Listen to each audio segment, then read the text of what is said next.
Hey, you're listening to True North Truck Thought, or the Triple T Pod for short. It's a monthly podcast hosted by Scopelitis Transportation Consulting and brought to you by TrueNorth Companies. In each episode, Steve Keppler and I will take a deep dive into all things trucking, like what's new in government and research, as well as the practical and theoretical discussions on issues like the role of independent contractors, reducing risk within your business, and how to adapt to this crazy supply chain. Our carefully selected panel of industry experts gets to the bottom of the most challenging and controversial issues facing the industry today.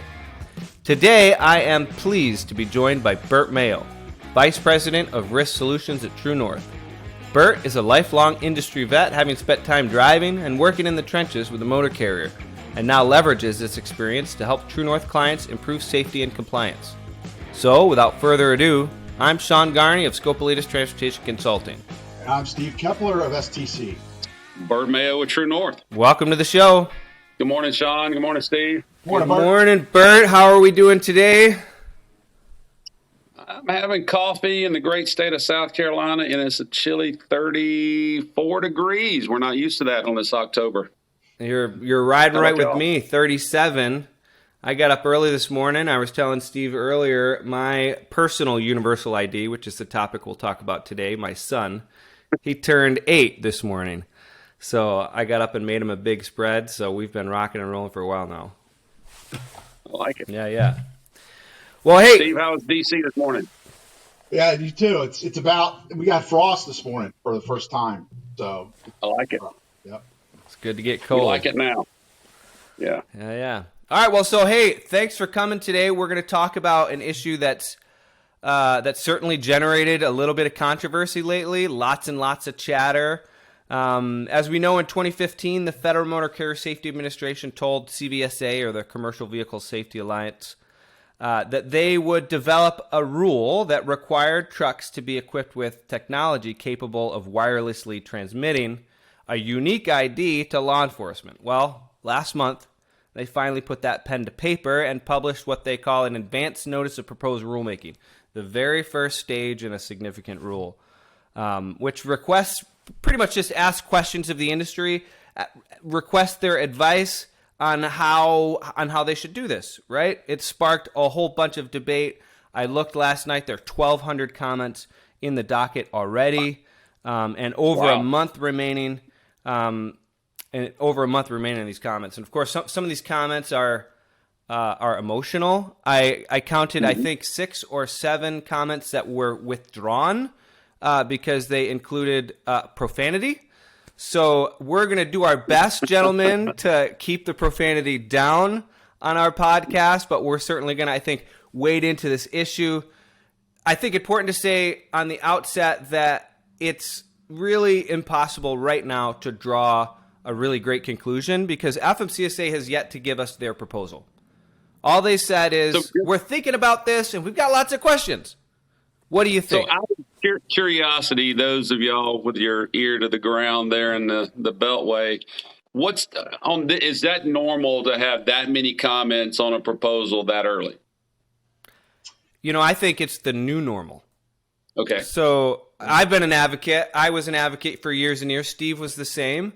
I know that he monitored the docket, and a lot of times you'd get 20 to 100. But then came speed limiters.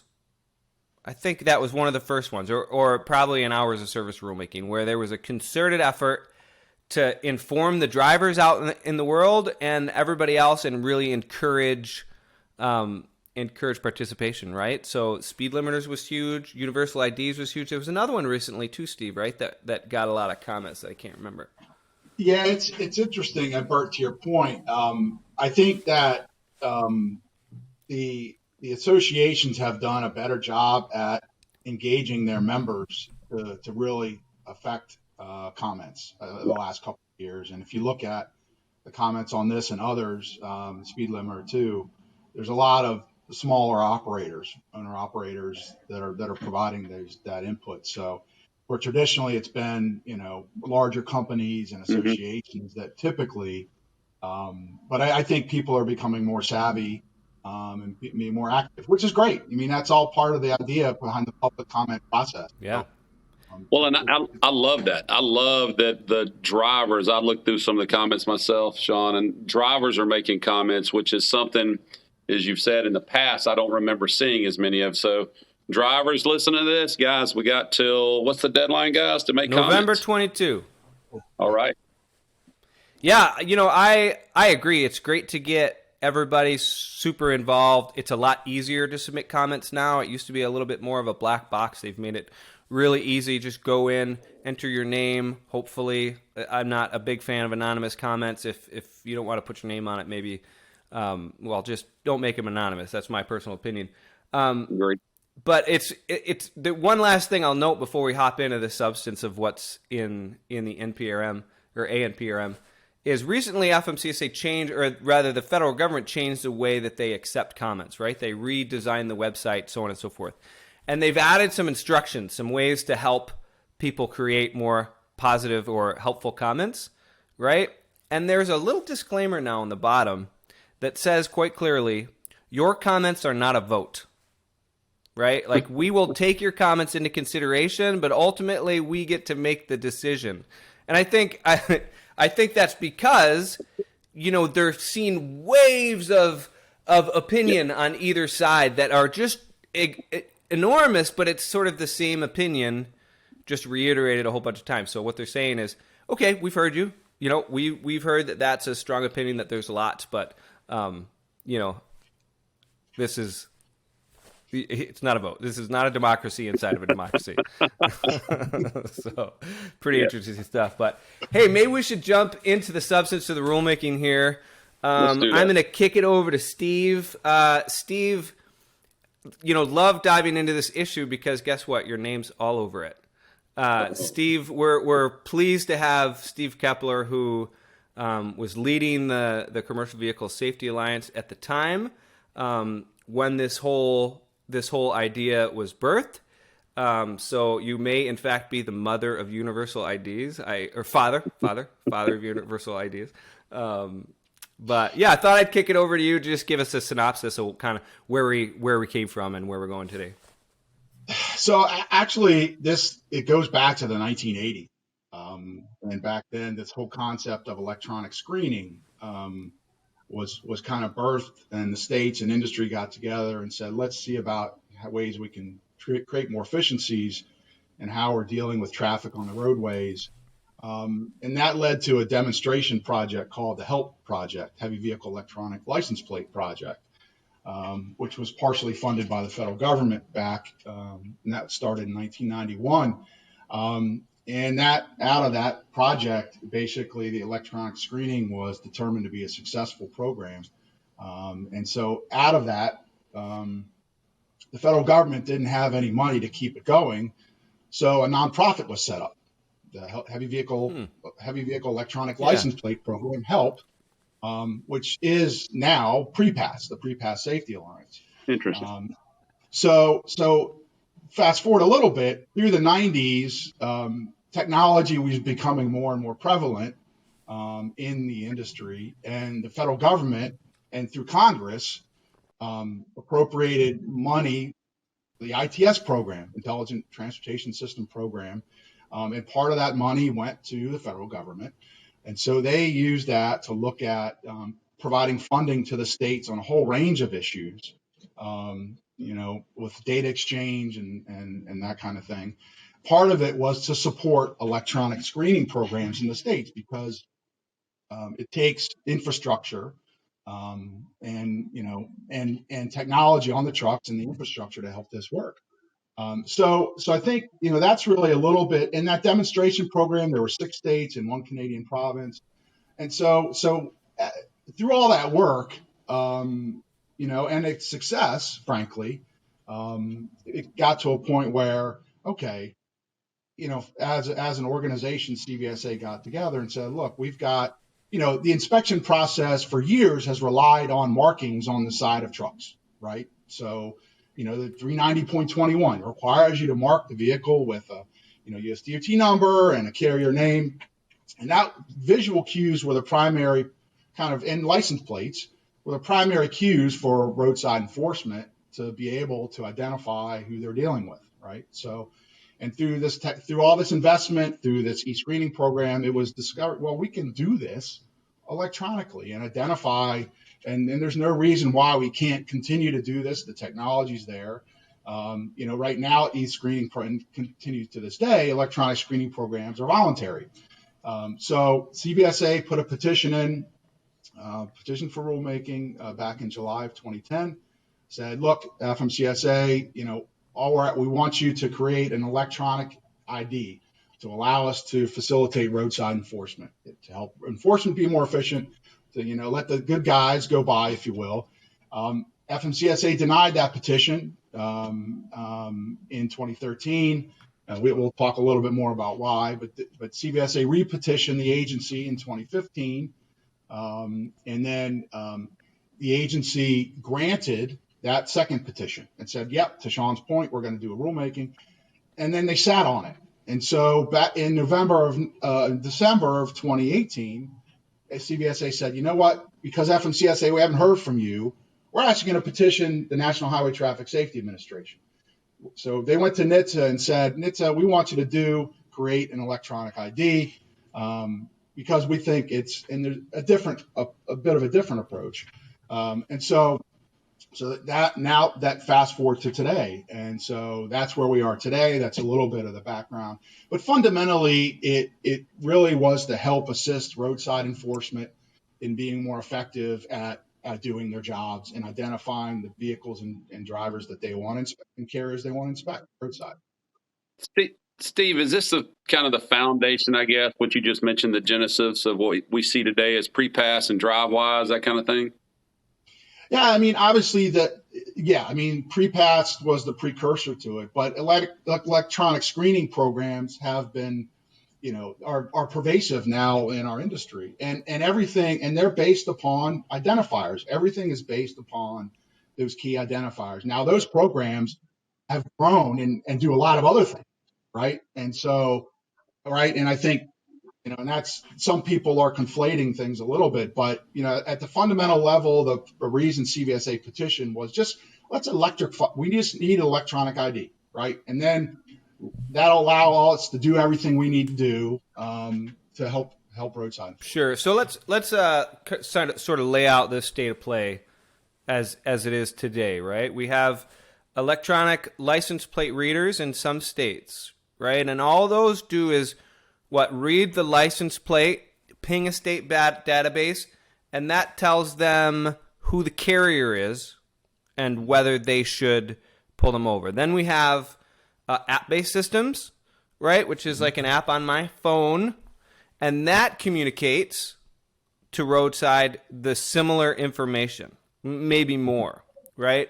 And then we also have a transponder, which is like let's say a tolling device on my windshield that does the exact same thing. Now, are we transmitting in those cases, we're just transmitting information to identify the commercial motor carrier, or are we in some cases transmitting more information? I think that's a big concern out there. Read a lot of the comments and they're like, hey, big brother, why are you collecting all of this extra information on me? What are they asking for? What's possible even? What do you guys think? Well, I think from a technology perspective, almost anything is possible. Technology is there, right? So, and so I think, and we can talk about the different types of technologies and what they do, but at a fundamental level, let's talk a transponder, because that's probably the most thing that's in the app-based solutions. I mean, they're just communicating a unique identifier. They're passive devices. They don't house any data other than that ID. They have to be queried to be able to push information out. There are active transponders and other solutions that can house data. Those are out there. So wait, I want to stop there. You said they have to be queried. That means something has to ping them. Yeah, that's right. That's important because law enforcement can presumably turn it off and on. Or why is that important? Well, it's important for a couple of reasons. The more information, two things. One, the more information you house on that device, the more information that potentially could go somewhere that it shouldn't, right? Number one. Number two, the more robust the device is, the more power is required to maintain it. So you need a battery, you need so that it creates, and the higher it costs, so the more cost it. Sure.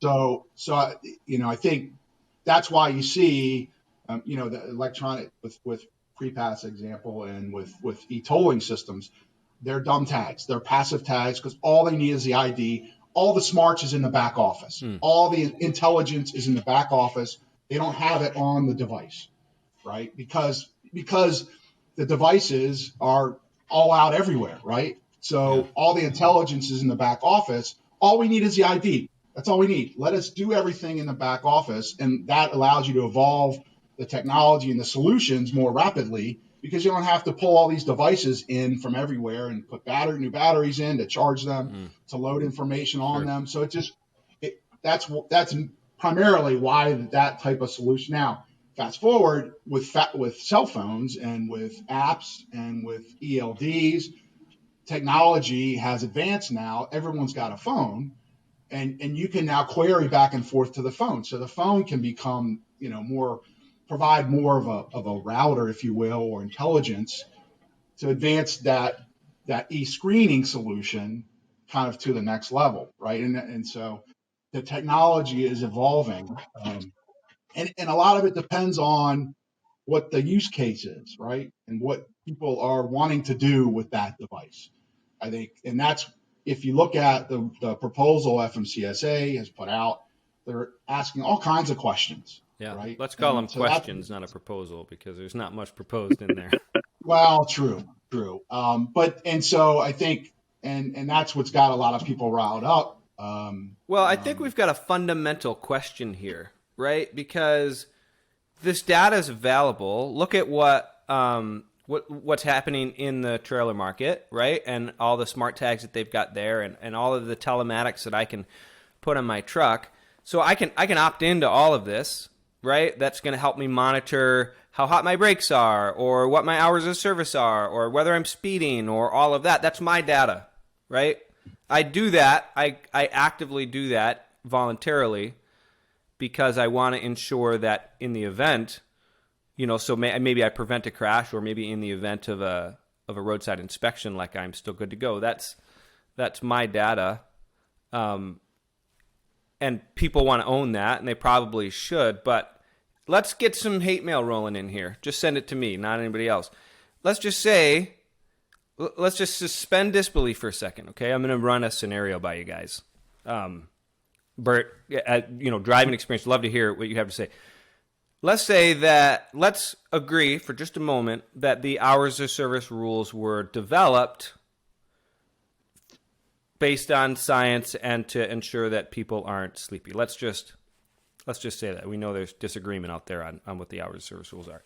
I'm going to say make believe, Sean, just for my own opinion. Okay. I appreciate that. Yeah. But let's say that there was a cost-benefit analysis conducted, and that theoretically it saves lives, right? Prevents crashes. Well, if I'm violating those, would it improve safety to transmit that to somebody who could prevent me from doing something different? Or let's make it different, Bert. Let's say my brakes are hot, right? I've got a brake problem, and my trailer has detected that, and my trailer probably should be put out of service because it's an imminent hazard. Should that data, would the universe be a better place if that data was transmitted and could be acted upon? Right now, it can be transmitted to the carrier, potentially, those that have voluntarily adopted it, right? And they could take action. But what about a passing? I mean, that's the other side of the argument that is, I think, challenging for folks like, focused on safety. In a vacuum, right? Completely in a vacuum, where, to your point, to your question, if there's a way of transmitting unsafe conditions on a vehicle or a driver, known, not assumed, but known, I would agree. I guess, but going back to the beginning of this, we talked about toll tag or license tag readers.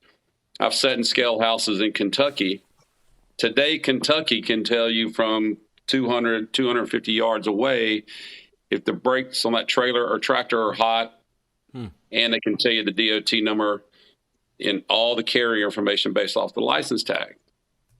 I guess my question to that is, why wouldn't they, and maybe this is too big of a question for us to discuss, but why wouldn't they just start in that way? Or are they already there? I mean, is that already what we're getting? Do most states employ some type of license tag reader and brake I think that's a great question. Do we have the tools today? Go ahead, Steve. Well, I think many states do, Bert. They deploy different types of solutions that are out there. There's our imaging systems, right? They're looking at brakes. Some now are deploying tire solutions that are looking at tire challenges, right? And so they're in various uses around the states today. And I think and the ones that are being used are relatively effective. The challenge is, in many cases, they can be expensive. Right. And it takes training to operate those things, and you've got limited enforcement. So they're deployed somewhat strategically in different locations based upon a whole range of different use cases. I think that would just, I guess my thought to that is that we're taking that cost burden and as it seems like we always do in this industry is then we put it back on the back of the trucker. And I mean, I don't think, as I read through the comments I didn't see a lot of pushback on carrier identification and maybe some of these other safety things like how we, what's our rating, what's our CSA score, those things. It got real touchy when we got into driver specific information, name, med card, EL, hours of service availability, that kind of stuff. And that becomes it feels if it's a little bit of an overreach, in my opinion. And of course, I love my truckers, so I understand. I mean, they're one of the most heavily regulated industries out there, and it's like we're just adding more regulation. I just saw I think I mentioned this to y'all the other day. I saw something on LinkedIn from a user. His name was Sam Watts. I don't know him at all, but shout out to him. It's a pretty decent video. 950 violations today under CSA. Do we need one more? I mean, that's just a question. Do we need one more thing to deal with?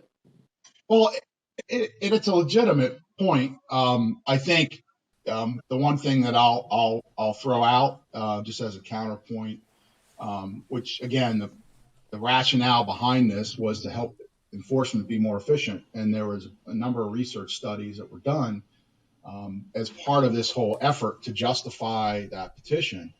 For every 1,000 roadside inspections, 3.59 lives are saved and 67.39 injuries are prevented. And so that as part of the research, a study was done. Well, what if we inspected vehicles randomly, without any selection process versus if we had a more sophisticated process? So the idea with, I think, putting a universal ID on everybody is the bad guys aren't going to participate in e-screening systems because they're not going to bypass anyway, right? So the idea behind it was if we can identify everybody, it's going to shine a spotlight on the bad guys, which enforcement can only inspect 1% of the vehicles. So if we're going to be doing that work, let's at least focus on the ones we should be and let the good guys pass. So well, and I want to piggyback a little bit on what Bert said. I think he said it well, and Steve, I thought you spoke well too. I don't want to point any fingers. Steve always speaks well. Yeah, that's right. But it's one thing that I've been thinking about too. Like in that AMPRM, they say license plate readers, and worth stopping and noting that awesome evolution that you talked about from HELP, that was a license plate reader program, to PrePass, which is now a transponder program. So there's an interesting natural development there, but license plates are running about 80% right now. 80% of the time, they can correctly identify the commercial motor vehicle. I'm going to presume, which I think most of us will, that technology is going to continue to improve, right? It's going to continue to get better. These license plate readers are going to continue to get better. And if the only information you're truly looking for is identification of the commercial motor carrier, and we'll assume that this rule is going to take 5 years to finish, how close are we going to be? Maybe we won't be 100%, but a lot of folks in those comments, Bert, and I know too, Steve, we're talking about the burden. We're talking about who's got to shoulder the weight of this to help law enforcement do their job better, and carriers feel the weight right now. It's a lot. So I think that's an open question, is can they do better with what they have? Will it continue to improve if you're not asking for additional information? Because to me, that's where I feel like that's the biggest lift. The hardest thing is to write a rule that says, okay, we don't just want your motor carrier ID. We want X, Y, and Z. But if you're going to begin to build that safety benefit, it's that X, Y, and Z that's going to start clicking up the benefits to outweigh those costs. If it's just the motor carrier ID, what's the cost benefit? And I think, Steve, that's a great spot for you, because there was a lot of discussion about cost benefit in the back and forth between FMCSA and CVSA. Yeah, no, you're right. And it's, I think, and there's lots of research that shows how it can be justified. And if electronic screening were deployed across the country, it would, save 4,000 crashes a year, 17,000 crashes avoided. And I think you bring up an interesting model and interesting point. If it's going to benefit enforcement and government that much, then why don't they pay for it?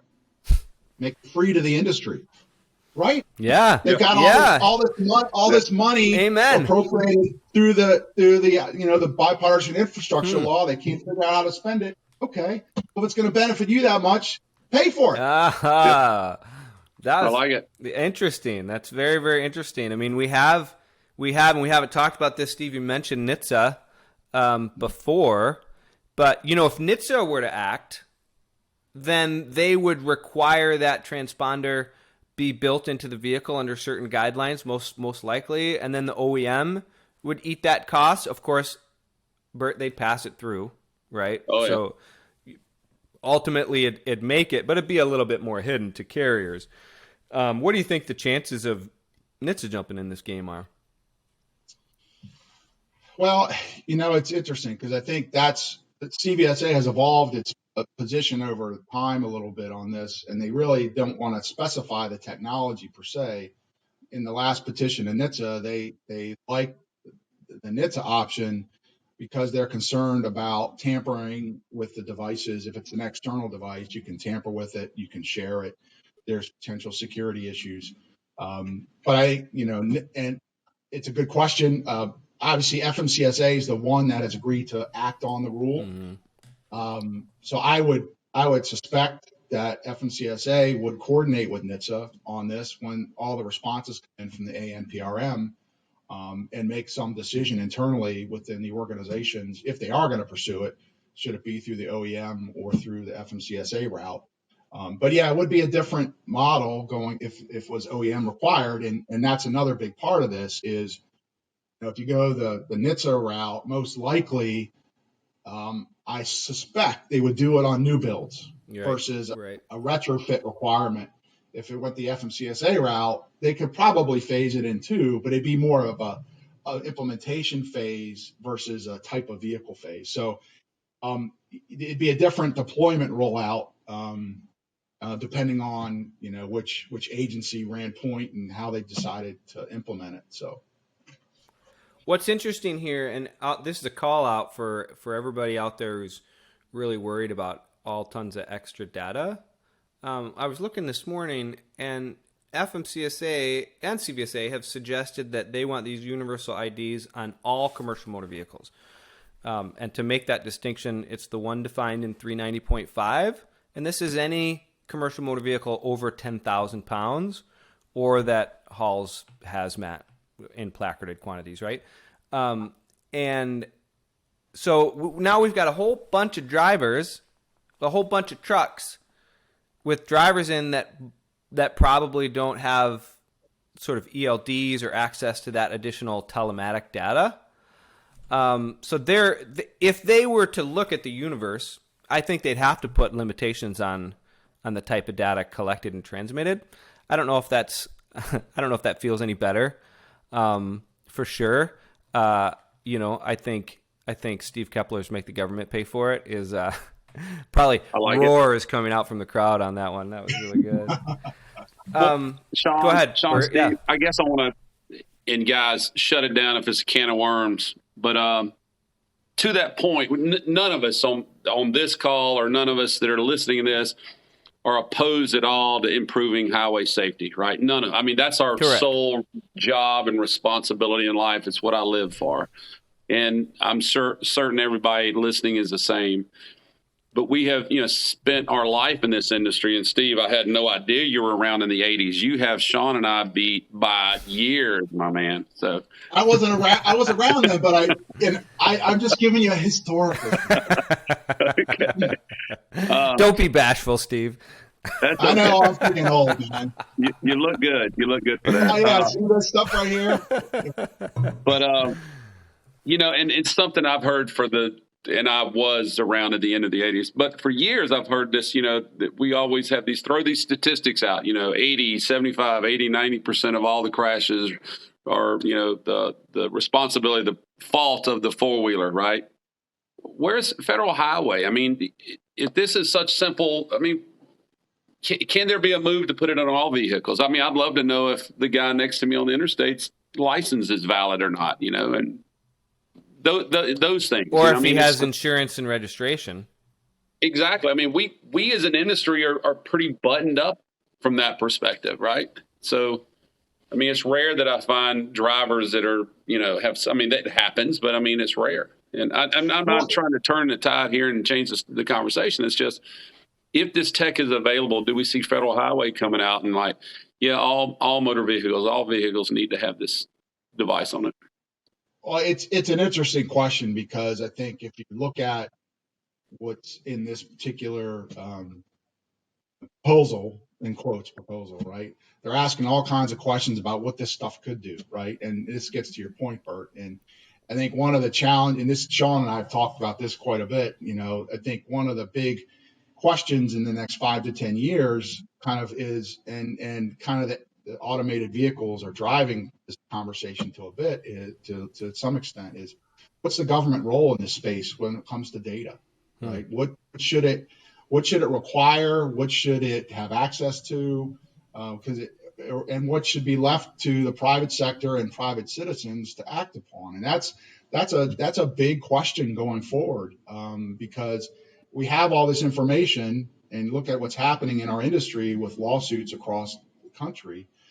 It can be accessible to those that want to do bad things. So, I mean, it's a very fundamental question, and this proposal is starting to go down that path. So I think it's important, as people contemplate their comments, that they talk about that, right? They talk about, this is, and because a lot of, if you think about it, and this is kind of going back to the fundamental rationale for this, enforcement is never going to have enough resources to deal with everybody, right? So it's incumbent upon the industry and the private, they're the ones that mostly impact safety, right? They're the ones that can act on this stuff.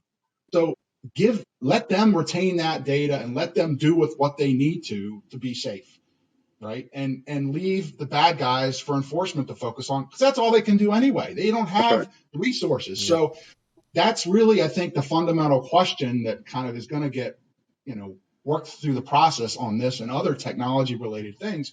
And it gets back to government overreach. Government focus on certain things, but ultimately it's the private sector that's going to most impact safety, and let them do it.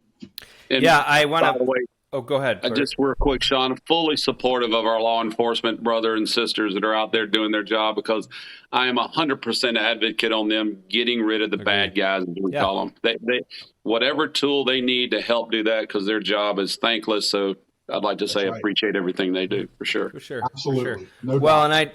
and I make a quick comment on the data thing, because I think you're right, Steve. Like, this is a question that we're going to have to deal with for years. Like, who owns which data, who has access to which data, and for what purposes, because lots of people are going to have lots of ideas. Of course, all of our data is, currently owned by the private sector in one way or another, but we consent to that, right? Because we want them to make our lives easier. So I think there's a huge question there, which is, 4 podcasts of discussion on that. But I want to roll us back just a little bit as we sort of wind it down. And I'm going to draw a parallel between this proposed anticipated advance notice of proposed rulemaking and another one that I remember distinctly and emotionally. Speed limiters. Okay? So speed limiters, ATA and the safety advocates, they petitioned for speed limiters in 2009, right? And in 16, so that's, 8 years later, they finally come out with an advance notice of proposed rulemaking. And they get blown away, right? The response was large and in charge and unceasing.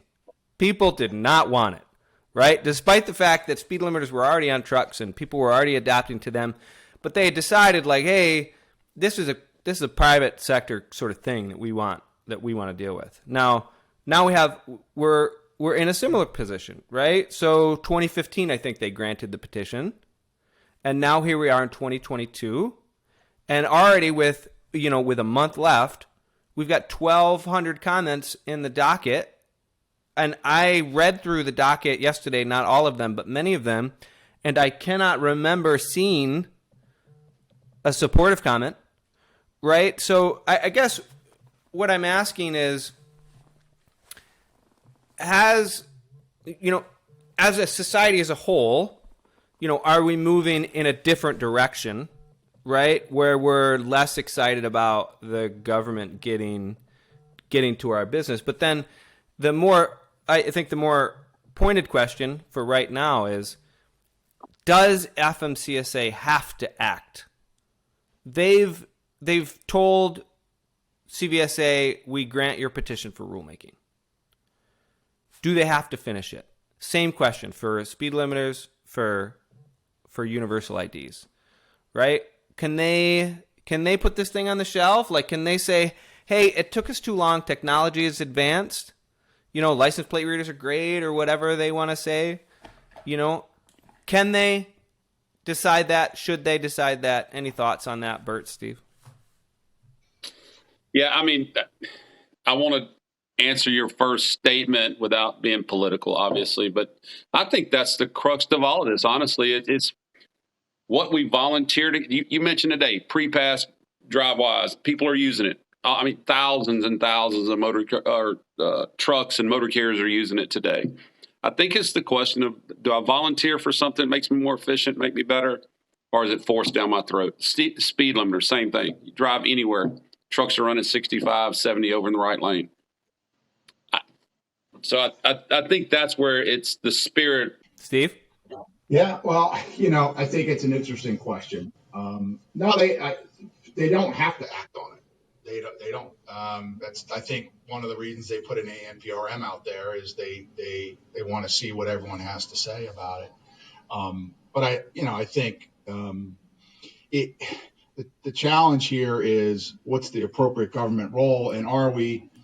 I think a lot of times regulations come into being because of the bad things that people do and penalize the good people, right? You're right. So I think that needs to be part of the conversation and discussion. How many people died from commercial motor vehicle crashes last year, Steve?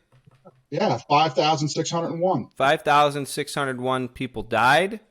And the question, a legitimate question is, should we all make a sacrifice to save some of those lives? And I think that's an important consideration too. What is it worth to us? A lot of people will say, well, I'm not killing nobody. Well, truck crashes are rare and unpredictable events, right? So not today, but if there's a way to prevent them, should we step up to the table? I think that's why that's hard, and that's why without seeing the proposal, it's really impossible for us to say it's not worth it. Don't do it. We'll have to see. Yeah, and frankly, I think the bottom line is, not to use an overused phrase, but what's the definition of insanity, right? So doing the same thing over and expecting different results. And so certainly what we've been doing the last 5 to 10 years is not working kind of from a saving lives perspective and cost perspective because they're going up. And there's lots of reasons for that. But I think thinking differently about the future is an important, and engaging in a conversation is an important part of that, because there are new ideas, there are different ways of doing things, and I think we've got a lot more information now to make more educated decisions about where we put our resources in from a safety and enforcement perspective. And so and on the industry side, clearly, I think there's lots of advancements being made, and that needs to be part of this conversation too. Where are we going to put our resources to make the most impact? Yeah. Amen. Well, I think I think that was well said, Steve. That's part of what I think we all hope to do with this Triple T pod here is kind of banter about different challenging ideas and think about the future. Like, where do we go from here? There's a lot happening in trucking, and adapting to that change is going to be important. So with that, I think we're winding down here. Excited about the next episode. As always, want to give each of you a chance for your parting shots. And then after that, Steve, why don't you just roll us on out? Bert, final shots? Just encourage everyone on listening. Tell everybody in your trucking brothers and sisters, get on there and make the comments. That's the only way we can affect change. So appreciate everybody on today. Appreciate you, Steve, and you, Sean. Thank you. Bet. Yeah, thanks, Bert, Sean. Yeah, I would echo that. I think an important part of this conversation is to share your thoughts and thoughtful comments on FMCSA is looking for assistance. That's why they're asking these questions. Make sure to provide your input. And to your point, Bert, I think at a fundamental level, this initiative is trying to make enforcement more effective and efficient. And I think all these other conflating things and are going to enter into the conversation. And I think keeping that as a centerpiece of as people are contemplating their comments is important. So thanks. Thanks for listening to this episode of True North Truck Talk. If you enjoyed the topic today and want to tune in for future conversations here on the Triple T Pod, make sure to follow us. Also, please don't hesitate to let us know which topics you want us to cover in future episodes. Drop us a line in the comments section or send us an email to transportationnews@TrueNorthCompanies.com. Thanks again for your time and have a great day. Thanks. Thanks all.